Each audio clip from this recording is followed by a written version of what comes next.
Things could be better, but they're already good enough. To you, this may sound like a simple line from a fortune cookie, but to me, it's a way of looking at how people think and how to look at the world itself. Everybody has bad days. You fail a test, your hair looks terrible, or you break up with someone. We also have challenges. We have to study for something. We have a huge game. We have a speech we're nervous about. But if we think about it, are we really that bad off? Let's look at us versus the rest of the world. We are lucky to be living where we are. There are some people who live in poverty and don't even know when their next meal is. There's some people who don't even make it to their senior year of high school. We need to stop wanting and appreciate our family, our friends, and our communities. I'm going to start about talking about our family. Sometimes we wish that our family was less annoying and didn't embarrass us in public, like calling us embarrassing nicknames, or when they drop you off at school, tell you, "Bye, sweetheart." And sometimes we even wish we had a different family completely. We're just too embarrassed by our family and we want a new one. But they do so much for us. They love us no matter what. Even when you do something you're not proud of, they still unconditionally love you. Yes. They never lose hope in you. Even when you think that, sorry, nothing could get worse, they assure you that everything will get better. Sorry. I have some personal stories to tell you about family. My grandfather has always been a man to live by this motto. He feels that when other people are happy, you are ultimately happier. A couple years ago, he suffered a traumatic brain aneurysm, and they told him he wouldn't make it through the night. He is still living today. My grandmother told me it is because he put others before himself. He thought his life was good enough, and he worked to make the lives of others good.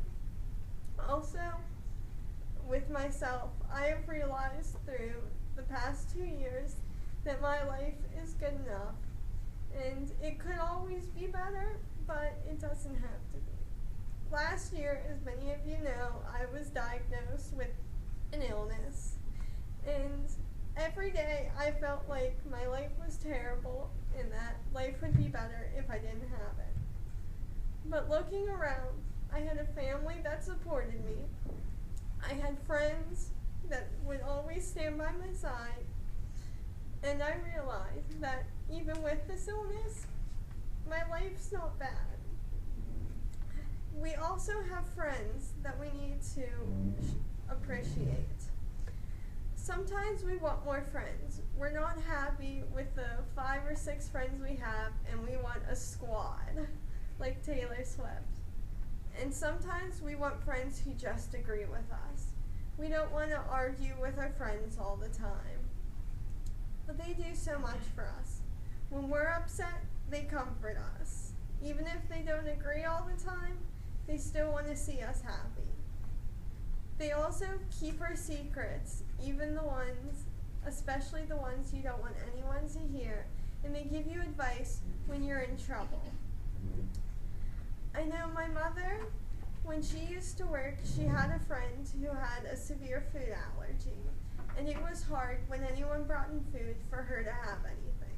She felt neglected and wished she never had the illness. One day, my mom brought food in for the whole office, and my mom brought something in special for her. This lady told my mother that no one ever thinks of her and that this would brighten her day. That really makes me feel that friends are good. No matter what is wrong with, no matter if there's anything wrong with you or you're perfectly fine, They're always there to look out for you and make sure you're happy. Also, with this illness, my friends have given me so much advice to just staying happy and staying strong. I realize that even though I'm sad some days and I wish that I could just disappear and no one would talk to me, I realize that my friends make my life better. They're the ones that will stick by me even when I'm in deep despair.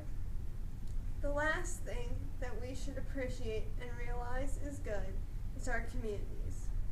We want a winning football team, and we wish we lived in a better neighborhood, a more ritzy neighborhood sometimes.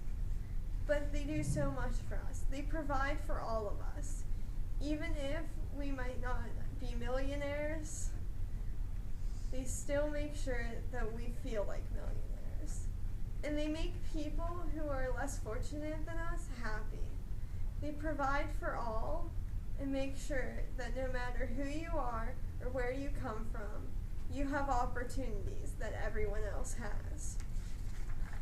I volunteer at the Baldwin Borough Public Library, and I see little kids all day. I mainly work with the little kids. And one day, this one little boy, he came in with his mother, and his mother asked me to find a book for him. So I found it for her, and she told me thank you and to keep doing what I'm doing. I asked her if her son was having fun, and she said, "We don't come from a family that has a lot of money. My son doesn't get many books, and he doesn't get many toys. So when he comes here, he feels great. He realizes that life is okay and that he can have fun too." This made me go home and look around. I realized that I have a good life. I can have whatever I want, whenever I want, and I don't need to worry about how much money everything is going to be. My life is good. But I ask you now to do something. Do something for your family, your friends, and your community. It can be something as big as helping a family member do a task, or even just holding the door for them. I want you to look around and realize everything in your life is good, and that happiness is all around you. Even if everything seems terrible, it's actually good compared to others. By making someone's life better, you will help them realize that their life is good enough, and hopefully you will